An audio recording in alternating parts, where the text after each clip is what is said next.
Hello everyone, this is Rupesh Mishra and I welcome you all to your channel that is Math Path। देखिए last जो video था वो chapter number 5 पे dedicated था। Stable and unstable equilibrium statics का topic है आपके। तो उसमें हम लोगों ने कुछ पॉइंट पढ़े थे, कंडीशन ऑफ स्टेबिलिटी भी पढ़ा था, ठीक है, और 1 डिग्री ऑफ फ्रीडम के बारे में पढ़ा था, स्टेबिलिटी और अनस्टेबिलिटी के बारे में पढ़ा था कि इक्विलिब्रियम कब स्टेबल होता है कब अनस्टेबल, उसके बारे में समझा था, छोटी छोटी बातें समझी थी। अब देखिए हम लोग ये पता करने का एक और तरीका है कि जो बल्कि अभी 2 तरीके हमें सीखने हैं। उसमें से नेचर जो होता है कि स्टेबिलिटी कैसी है, सही है, मतलब स्टेबल है या अनस्टेबल है, तो कैसे पता करते हैं। देखिए अगर लेट्स से कोई अगर ऑब्जेक्ट अपने किसी एक इक्विलिब्रियम पोजीशन पे रखा हुआ है, ठीक है, कुछ इस तरीके से। अब मान लेते हैं उसका जो सेंटर ऑफ ग्रेविटी है, मतलब उसका मिडिल पॉइंट जहाँ पे सारा का सारा जो वर्क डिवाइडेशन वर्क जो जिसका होता है वो यहाँ पे होता है। मान लेते हैं उसकी हाइट जो ले लेते हैं थोड़ी देर के लिए z, ठीक है, पॉइंट ऑफ कांटेक्ट से, मतलब ये पॉइंट ऑफ कांटेक्ट है किसी सरफेस से, ठीक है, और वहाँ से उसकी हाइट z है, ठीक। अब देखिए हमें यही तो पता करना है, अगर हम इसे यहाँ से रिप्लेस करें, थोड़ा सा फोर्स लगा करके राइट लेके जाएं या वर्क डन कुछ करें, W वर्क डन करें, तो ये दाहिने जा करके यानी राइट हैंड साइड जा करके वापस से आता है कि नहीं आता है। तो इसे इसे प्रूव करने का एक और तरीका होता है, ठीक है, इसे समझने का एक और तरीका होता है, ठीक। अब देखिए समझिए, और अगर बात की जाए कि जो हमारी बॉडी है वो इक्विलिब्रियम में है, ठीक है, अगर वो इक्विलिब्रियम में है तो ऐसे में वर्क डन तो भाई ज़ीरो होगा, या यूँ बोल रहे हैं कि जो डेल्टा डब्ल्यू होगा, चेंज इन डब्ल्यू होगा, वो ज़ीरो होगा क्योंकि उसकी प्लेस ही बदलेगी नहीं। और जब इसे एक और चीज़ कहते हैं, इसे वर्चुअल वर्क भी कहते हैं। अब ये वर्चुअल वर्क क्या है, देखिए एक चैप्टर है आपके में, इसके जस्ट पहले का चैप्टर था, उसमें उसे मैंने अभी स्किप किया हुआ है। तो उसमें एक वर्क होता है जो आपके सामने नहीं होता है। जैसे अगर मैं कहूँ कि कोई बॉल एक रुकी हुई है, तो उसमें आपने कोई फोर्स तो लगाया नहीं, फोर्स नहीं लगाया तो आपको कोई ऐसा वर्क होता हुआ दिखाई नहीं देगा। लेकिन इंटरनली जिस जिस फोर्सेस की वजह से वो वहाँ पे स्टेबल है, उस समय जो वर्क हो रहा होता है उसे वर्चुअल वर्क कहते हैं, जो एक तरह से इमेजिनेशन पे बेस्ड होता है। आप इमेजिन कर सकते हो, देख नहीं सकते। तो वर्चुअल वर्क इसका तो ज़ीरो होगा, ठीक है। अब वर्क जितना ज़्यादा होगा वो स्टेबिलिटी उसकी उतनी ज़्यादा होगी, ठीक है। अब देखिए अगर ये ज़ीरो आ रहा है तो इसका मतलब है कि हमें यहाँ से 2 चीज़ इसे प्रूव कर सकते हैं। या तो W जो होगा, W या तो मैक्सिमम होगा या तो मिनिमम होगा। कहने का मतलब यही है कि अगर उसमें कई सारे पार्टिकल हैं और वो एक दूसरे से या तो अट्रैक्शन से बंधे हैं या तो एक दूसरे को रिपेल कर रहे हैं, तो अगर वो बहुत ज़्यादा है तो मैक्सिमम वर्क हो रहा होगा अंदर, और अगर बहुत कम है यानी वो एक दूसरे को बिल्कुल भी कुछ नहीं करते, सिंपली ऐसे न्यूट्रल पड़े रहते हैं, तो मिनिमम वर्क हो रहा होगा। तो W मैक्सिमम और मिनिमम ये तो होता ही है उसमें। अब मैक्सिमम और मिनिमम में कब हम ये कहते हैं कि वो स्टेबल होगा, तो देखिए आपने अगर उसे रिप्लेस किया अपनी पोजीशन से और वो वापस नहीं आ रहा है, तो इसका मतलब वो अनस्टेबल है। और वापस आने के लिए भी वो कोई ना कोई एक वर्क करेगा, उतना ही इक्वल अपोजिट जो भी वर्क करेगा, है ना। तो यानी अगर उसे वापस से स्टेबिलिटी लानी है, स्टेबिलिटी लाने के लिए उसे मैक्सिमम वर्क करना पड़ेगा, ठीक है। और अनस्टेबल अगर है, अगर वो अनस्टेबल है तो मिनिमम वर्क करेगा, मतलब जैसे जितना आपने लगाया उतना ही वापस नहीं लगाया उसने, तो सीधी सी बात है अपनी रेस्ट की पोजीशन में वापस नहीं आएगा, है ना।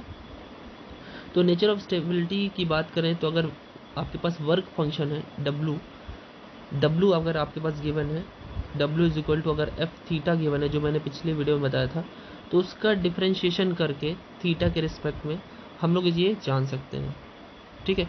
ये इसका पहला पॉइंट है आपका कि वर्क फंक्शन की मदद से इसे कैसे समझते हैं। अब देखिए, अब इसके बाद हम लोग इसी को समझेंगे पोटेंशियल एनर्जी की के रिस्पेक्ट में कैसे इसे हम बता सकते हैं कि स्टेबिलिटी है या नहीं।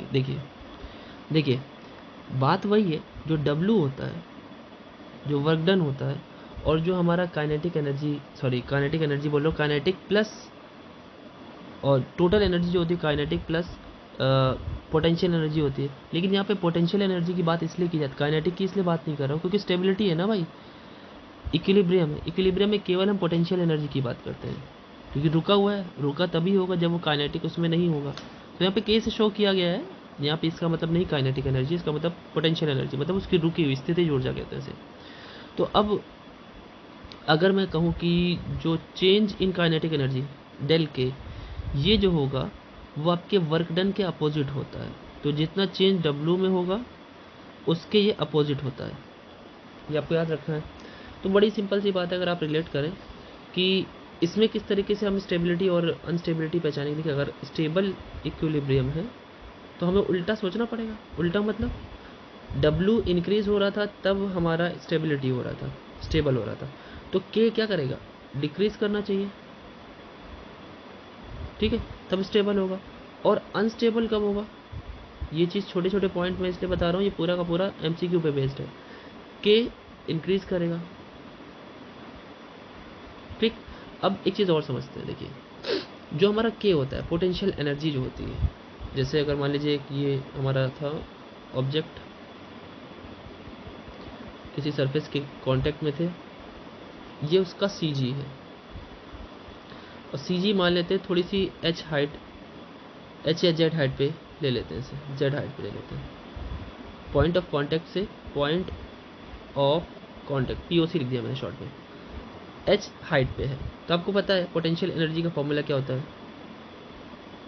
जो पोटेंशियल एनर्जी होता है उसका फॉर्मूला क्या होता है, mgh, है ना, mg, और हाइट यहाँ पे h है या फिर z है, सॉरी। अब mg जो है उसे हम w लिख सकते हैं, w इक्वल टू mg, वही तो वेट होता है, w इंटू z, है ना।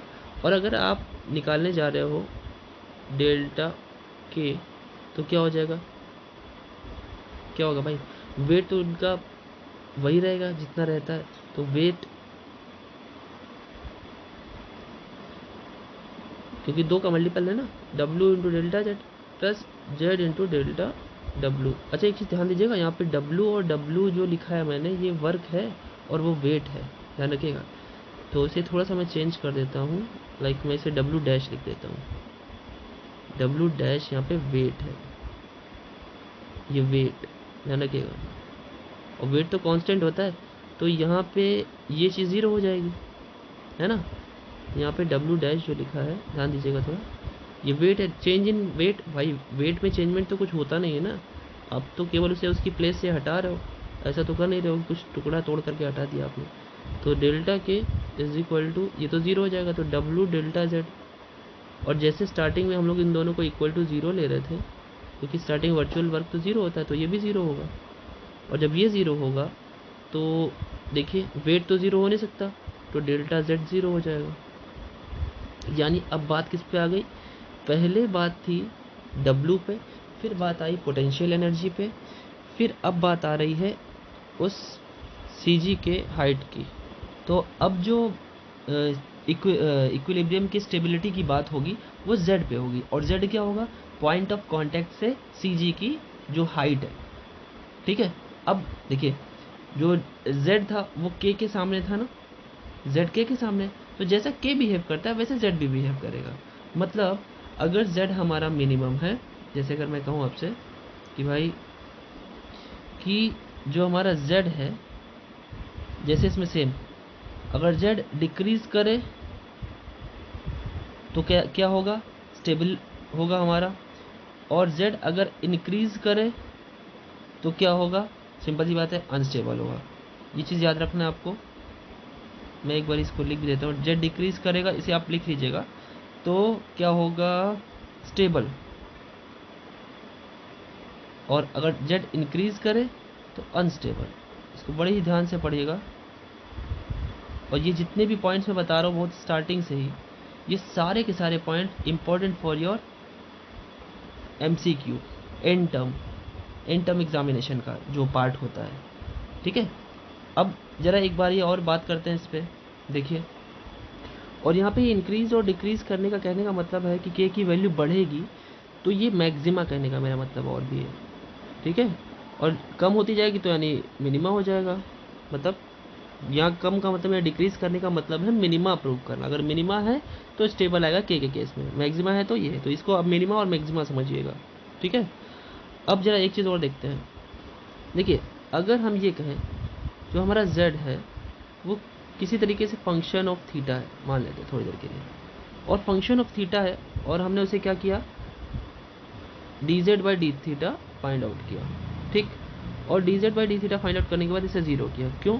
ये हमारा जो ज़ीरो करने का मतलब होता है, ऐसे में हमारा क्या आता है, ये मैक्सिमा और मिनिमा पॉइंट फाइंड आउट करने के लिए, ठीक है। फॉर एक्सट्रीमा वैल्यू या मैक्सिमा और मिनिमा हमें फाइंड आउट करने के लिए हम लोग ज़ीरो क्या करते थे, क्लास 12th में सीखा भी हम लोगों ने डिफरेंशिएशन के यूजेस में, एप्लीकेशन ऑफ डिफरेंशिएशन में ये किया हुआ है ना। और जब ऐसा करते थे तो हमें कुछ ना कुछ यहाँ से वैल्यू आएगी भाई, यहाँ से थीटा की वैल्यू निकल के आएगी। लेट्स से कि थीटा की वैल्यू हमारी अल्फ़ा आ गई, अल्फ़ा बीटा जितनी भी आ गई। एक बारी मैंने और डिफरेंशिएट किया d2z/d थीटा 2। अब ये जो भी वैल्यू आएगी at theta is equal to alpha, अगर मैंने उसमें theta is equal to alpha put कर दिया तो ऐसे में होगा क्या, देखिए।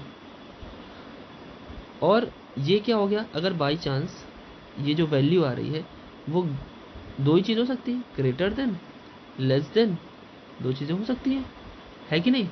जब ये दो चीज़ें होंगी और ग्रेटर देन होगा तो ग्रेटर देन ज़ीरो में क्या होता है, पॉजिटिव होगा। पॉजिटिव पे क्या होता है, मिनिमा होता है। और लेस देन जीरो पे नेगेटिव होगा, और नेगेटिव पे मैक्सिमा होता है, आपको याद होगा, क्लास 12th की मैं बात कर रहा हूँ। और मिनिमा पे क्या होगा भाई, यहाँ पे वही चीज़ है ना, मिनिमा पे क्या बोलते हैं, मिनिमा पे स्टेबल हमारा इक्विलिब्रियम हो जाता है, ठीक है।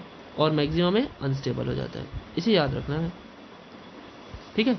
और हमें जो क्वेश्चन होगा वो कुछ ना कुछ एक z is equal to F theta type, जिसमें क्या कहते हैं डिग्री फ्रीडम 1 होगी, यानी थीटा एक ही है ना भाई, 1 डिग्री फ्रीडम। हमें कुछ इस तरीके का इक्वेशन मिलेगा और उस इक्वेशन को हम डिफ्रेंशिएट करेंगे, z थीटा की वैल्यू फाइंड आउट करेंगे, फिर नेगेटिव पॉजिटिव देखेंगे, मिनिमा मैक्सिमा देखेंगे, और उस हिसाब से हम स्टेबिलिटी और अनस्टेबिलिटी की बारे में बात कर लेंगे, ठीक है। तो इस तरीके से हो जाएगा हमारा। अब चलिए एक और जो तरीका है जिसमें क्या कहते हैं सिर्फ आपको इसकी ज़रूरत नहीं पड़ती कि भाई अब z निकालें या फिर थीटा एक 1 डिग्री फ्रीडम की ज़रूरत नहीं पड़ती।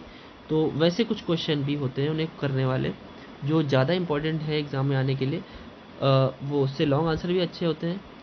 और ये जो पॉइंट था इसमें MCQ ज़्यादा आपको देखने को मिलेगा, लॉन्ग आंसर शायद एक या दो ही मिले मेरे ख्याल से, तो वो भी हम लोग करेंगे। चलिए उस पॉइंट को पहले समझ लेते हैं, इस वीडियो को पूरी तरीके से डेडिकेट करते हैं MCQ के लिए, ठीक है। चलिए देखते हैं।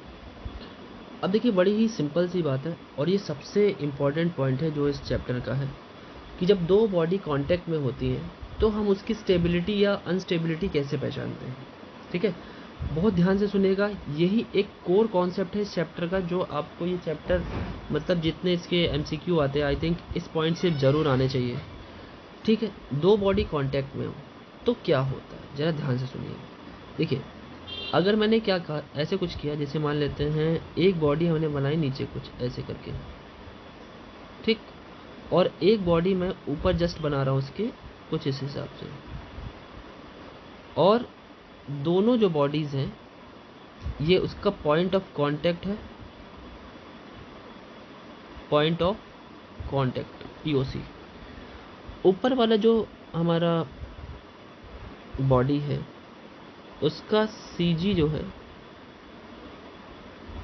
मान लेते हैं CG की हाइट जो है वो h है, ये इसका CG जो है वो h हाइट पे है, ठीक है।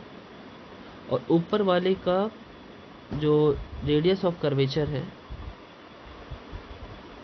Radius of curvature,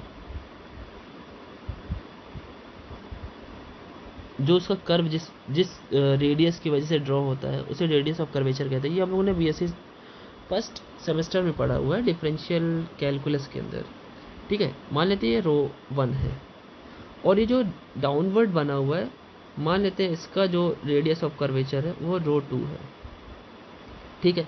radius of curvature अभी बताऊंगा कि क्या होता है। ये तो मैंने ऐसे बॉडी ले लिया, तो ऐसे ही कोई बॉडी का रेडियस ऑफ कर्वेचर ऐसे बताना तो मुश्किल होता है, क्योंकि भाई पता नहीं क्या है बॉडी है, ये तो मैंने ऐसे बता दिया। अब जो एग्जांपल होगा उसमें हो सकता है ऊपर में सर्किल हो, ऊपर में ट्राइंगल हो, ऊपर में कोई फ्लैट सरफेस हो, प्लेन हो, तो अभी उनके बारे में हम लोग समझेंगे। तो अभी के लिए आप सिर्फ फॉर्मूला समझना है आपको कि क्या होता है। तो यहाँ पे 3 पैरामीटर आपको मिले, रो 1, रो 2 और एच, ठीक है। अब देखिए आपके पास लेट से वैल्यू है इन सब की। सो अगर if 1 upon rho 1 plus 1 upon rho 2 ये क्या हो, लेस देन हो 1 अपॉन एच के। सो ऐसे में अगर ये इन सब की वैल्यू रखने के बाद आपको मिलता है कि ये लेस देन 1 अपॉन एच आता है, तो इक्विलिब्रियम हमारा स्टेबल होता है। इसे याद भी रखना है एमसीक्यू के लिए, ठीक है। और एंड इफ यही same 1 upon rho 1 plus 1 upon rho 2 greater than equal to 1 upon H हो, तो ऐसे में जो इक्विलिब्रियम होता है वो अनस्टेबल होता है। मतलब ग्रेटर और इक्वल में दोनों में ही अनस्टेबल होगा और लेस देन पे स्टेबल होगा। इसे याद रखना है। क्लियर है बात ये? अच्छा, इसमें एक चीज़ और बताता हूँ। देखिए यहाँ पर एक बात और जानने वाली है, क्या है वो? देखिए अगर हमारा जो फिगर है या जो हमारा डायग्राम है, जो बॉडीज़ हैं, वो कॉन्वेक्स बॉडीज़ हैं। कॉन्वेक्स बॉडीज समझते हो? कॉन्वेक्स बॉडीज जो भी होंगी वो बाहर की तरफ ओपन होंगी। जैसे आप कहा जाए आपसे, तो ये एक कॉन्वेक्स बॉडी है, वैसे ये भी एक कॉन्वेक्स बॉडी है, ऊपर वाला भी कॉन्वेक्स बॉडी है।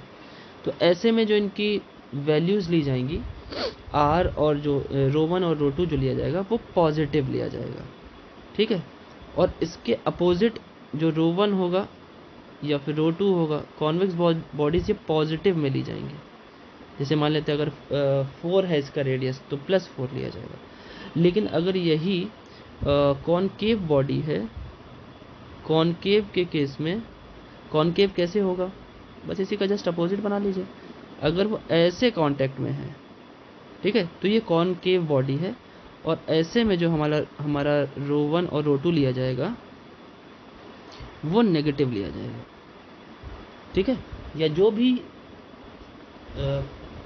कॉनकेव होगा उसका साइन हम लोग नेगेटिव लेंगे, ठीक। अभी सिर्फ ये ध्यान रखिए, अभी क्वेश्चन में जब आएगा तो आप समझ जाओ कैसे इसे यूज़ करना है, ठीक है ना। अच्छा, अब ये कांटेक्ट तो ठीक है, और इसमें आप एक चीज़ देखो, जहाँ पे इन्होंने कांटेक्ट किया है, अगर कांटेक्ट की बात करें तो ये एक तरीके से टेंजेंट हुआ। जो मैंने पीओसी लिखा है, पीओसी जो लाइन बन रही है ये टेंजेंट ही तो हुई, क्यों भाई, टेंजेंट हुई है। और इस पे अगर हम एक नॉर्मल बनाना चाहें तो वो जो नॉर्मल होगी वो दोनों के लिए एक सेम नॉर्मल बनेगी ना, सेम नॉर्मल, ठीक है। जब सेम नॉर्मल बनेगा तो यही फॉर्मूला है, कोई दिक्कत नहीं है। लेकिन जब दोनों के नॉर्मल अलग अलग बने, या यूं कहें कि दोनों के नॉर्मल के बीच में कुछ एंगल हो, मैं दिखाता हूँ आपको। ये जो ए, इसको मैं ए पॉइंट नेम दे रहा हूँ। 2 बॉडीज इन कॉन्टेक्ट में ए पार्ट विद सेम नॉर्मल, ठीक है। बी पॉइंट देखते हैं। अब जो होगा उसमें दोनों का जो कांटेक्ट होगा उसका नॉर्मल सेम नहीं होगा, और उन दोनों का नॉर्मल जो अल्फा एंगल अगर बनाता है, तो हमारे यही फॉर्मूले हल्के से चेंज कैसे हो जाते हैं आपको दिखाता हूँ। अब देखिए इसे कैसे समझना है। जैसे मान लेते हैं एक सरफेस मैंने थोड़ी सी ऐसी बना ली और उस पर मैंने कोई एक बॉडी बना दी। अब इस बॉडी के लिए कांटेक्ट तो ये पॉइंट है, पॉइंट ऑफ कांटेक्ट तो यहाँ पे है, ठीक है। तो दोनों के जो नॉर्मल्स जाएंगे वो अलग अलग डायरेक्शन में जाएंगे। एक इस डायरेक्शन में जा रहा है और इसका नॉर्मल जो जा रहा है वो अलग डायरेक्शन में जा रहा है, ठीक, ठीक है ना। और इन दोनों के बीच में कुछ एंगल बन रहा है, लेट्स से वो एंगल अल्फ़ा है। तो ऐसे में ऐसे में विद डिफरेंट, ये ना देखिए, different normals inclined at alpha. अब ऐसे में क्या है, देखिए फॉर्मूला वही है। फॉर्मूला क्या है, देखिए अगर फॉर्मूला मैं बात करूँ तो 1/ρ1 plus 1/ρ2 less than 1/h cos alpha. अगर बस वही अल्फ़ा कॉस अल्फ़ा के साथ यहाँ पे आ जाएगा, ठीक है। अगर ये होता है तो ऐसे केस में हमारा स्टेबल होगा। बात क्लियर है, ठीक है। और ये अगर 1/ρ1 plus 1/ρ2 greater than equal to 1/h cos alpha हो, तो ऐसे केस में ये हमारा अनस्टेबल हो जाएगा। याद रहेगा। देखिए पूरी की पूरी वीडियो में ये वैसे अभी इसको पूरा प्रूफ करने का भी एक प्रूफ भी थोड़ा सा है इम्पोर्टेंट, लेकिन उतना नहीं है कि प्रूफ कराया जाए। और MCQ बेस पे जो आपको पता होना चाहिए उतना तो आपको बताया ही जा रहा है, तो इसे याद तो पे रखना है, ठीक है। कि भाई इंक्लिनेशन होता है नॉर्मल्स का, तो हम क्या करते हैं, और नहीं होता है तो हम क्या करते हैं। यहाँ तक बात क्लियर हुई, ठीक है। अब ये कुछ बेसिक पॉइंट्स समझते हैं कि जो रेडियस ऑफ कर्वेचर जो ρ1 मैं लिख रहा हूँ, वो कुछ के तो हमें याद होने चाहिए, वो एग्जैक्टली क्या क्या होते हैं वो हम लोग पढ़ते हैं। चलिए देखते हैं। देखिए अगर बात की जाए स्फीयर की, जो कि आपका एकदम गोल होता है, तो स्फीयर के केस में अपना जो रो होगा, अब वो चाहे ρ1 हो चाहे ρ2 हो, वो हमारा उसकी रेडियस के इक्वल होगा, ठीक है। सिंपल, जो रेडियस दी होगी, स्मॉल ए दी होगी, स्मॉल बी दी होगी, कुछ भी दी होगी, वो वही होगा। दूसरा पॉइंट क्या है, अगर वो हेमिस्फीयर है, ठीक है। और एक चीज़ और, इसमें अगर ये अपसाइड है, इसका CG जो होगा, सेंटर ऑफ ग्रेविटी की जो हाइट होगी, यहाँ पे h जो होगा, अगर आप इसमें फाइंड आउट करना चाहें, वैसे जो दो कॉन्टैक्ट बॉडी का होता है, उसमें ऊपर वाली बॉडी का ही CG का हाइट लिया जाता है। तो इसमें CG का हाइट वही है जो इसकी रेडियस है, ठीक है। और अगर मैं बात करूं कि हमारा हेमिस्फीयर की बात कर लें हम, तो हेमिस्फीयर का जो भाई रो तो वही होगा इसका, हेमिस्फीयर में रो तो वही रहेगा जो इसकी रेडियस होगी। मान लेते रेडियस है r, ठीक है। लेकिन इसका h क्या होगा, h थोड़ा सा बदल जाएगा। इसका जो h होता है वो इस फ्लैट बेस से जितनी हाइट होती है इसकी, मान लो ये h है, तो यहाँ पे इसका h जो होगा वो रेडियस का 3/8 पार्ट होता है, 3r/8, ठीक। और जब ये यहाँ से 3r/8 होगा, तो अगर आप इसे, भाई आपने नीचे एक बॉडी और लगा दिया, कोई मान लो ऐसे लगा दिया, तो पॉइंट ऑफ कांटेक्ट से कितनी हाइट है ये पता चल जाएगी इस तरीके से। लेकिन अगर मैं इसको उल्टा घुमा दूं, जैसे मैं कहता कि एक पॉइंट और ले ले रहा हूँ, पॉइंट नंबर 3, अगर इसी को मैं ऐसे घुमा दूं हेमिस्फीयर को, तो रो तो अभी भी वही है इसका रेडियस, लेकिन इसकी h क्या हो गई अब इसकी h यहाँ इस पॉइंट ऑफ कांटेक्ट से यहाँ देखी जाएगी। तो भाई देखिए, जब आप इसके प्लेन बेस से देख रहे थे 3r/8 था, और टोटल तो r होता है। तो अगर प्लेन बेस से ना देखकर इसके सर्कुलर बेस से देखेंगे आप, तो r माइनस 3r/8 हो जाएगा। दैट मीन्स कि 5r/8 हो जाएगा। h की जो लेंथ है, h की जो हाइट है, वो ये हो जाएगी, ठीक है। अब देखिए एक और पता करते हैं कोन के केस में क्या होगा। ध्यान से देखिए, कोन के केस में अगर बात की जाए, तो अगर ये ऊपर है बाई चांस, तो ये तो फ्लैट है। फ्लैट के केस में, ये फ्लैट सरफेस हुआ ना इसका कोन का, फ्लैट के केस में जो रो होता है वो इन्फिनिटी होता है, ठीक है। और इसकी जो CG होगी, अगर आप CG की हाइट की बात करो बेस से, तो जो फ्लैट बेस है उससे जो CG की हाइट होगी, वो जो h होगी, वो क्या होगी, जितनी इसकी टोटल हाइट है, टोटल हाइट डिवाइडेड बाई 4, ठीक है। टोटल हाइट मतलब फ्लैट बेस से टोटल हाइट डिवाइडेड बाई 4, ठीक, क्लियर है। तो ऊपर से कितनी होगी, h minus total height by 4, मतलब जितना होगा उसमें से h/4 माइनस कर देंगे, ठीक है। देखिए उसके बाद हम लोग रॉड की बात करें, अगर एक रॉड है हमारे पास, उसकी लेंथ मान लेते हैं 2L है, ठीक है। तो 2L के केस में अगर हम इसका CG फाइंड आउट करने की बात करें, ठीक है, तो CG इसका क्या होगा, CG इसका अगर मैं बात करूँ तो ये सिंपल मिडिल में होगा, तो ये H जो होगा इसका L पे होगा, और ये फ्लैट सरफेस है, तो फ्लैट सरफेस का हमेशा रो इन्फिनिटी ही होता है। बात क्लियर है? ठीक है। देखिए एक पॉइंट और, देखिए अगर कोई भी दो बॉडी ऐसे ही है कांटेक्ट में, ठीक है, और इसे मैं एक सेकंड ऊपर नीचे बना देता हूँ इस तरीके से, ठीक। और इसमें क्या है, दोनों के ओवरऑल CG की बात करनी है, तो मान लेते हैं इसका CG है हमारा G1 और इसका CG है हमारा G2, ठीक है।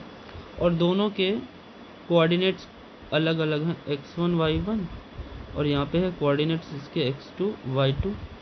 तो ऐसे में जो हमारा CG होगा, कंपाउंड CG होगा, वो भाई जब बात हो रही है कोऑर्डिनेट्स की तो दोनों की अलग अलग CG होगा। तो x का CG x बार, y का CG y बार। निकालेंगे कैसे, मान लेते हैं जो ऊपर वाला जो हमारा है उसका वेट W1 है और नीचे वाले बॉडी का वेट W2 है। तो अगर आपको CG निकालना है, x बार निकालना है, x एक्सिस पे कितना इसका CG ट्रांसफ़र हो रहा है, तो x बार के केस में हो जाएगा हमारा W1 x1 plus W2 x2 upon W1 plus W2। और ऐसे ही y बार के केस में अगर देखा जाए तो W1 y1 plus W2 y2 whole upon W1 plus W2। इतनी बात क्लियर है? ठीक। देखिए कॉन्सेप्ट तो इसमें ऑलमोस्ट पूरे हो चुके हैं, ठीक है। अब हम लोग को क्वेश्चन करने हैं, तो क्वेश्चन हम लोग नेक्स्ट वीडियो में 6-7 क्वेश्चन मुझे लेने हैं जो इम्पोर्टेंट है, जिससे आपको इसका पूरा प्रोसेस समझ में आ जाए। और ये पूरी वीडियो आपकी MCQ पे डेडिकेटेड थी, ठीक है। कुछ चीज़ें जो बता पाया मैं, और कुछ चीज़ें जो रह गई होंगी वो नेक्स्ट वीडियो में हो जाएंगी, साथ ही साथ लॉन्ग आंसर भी हो जाएगा। वीडियो अच्छी लगी हो तो लाइक कर दीजिएगा, जो लोग नए हैं वो सब्सक्राइब कर दें और अपने दोस्तों में शेयर कर दें। मिलते हैं नेक्स्ट वीडियो में आपके अपने चैनल मैथ पर। Thank you.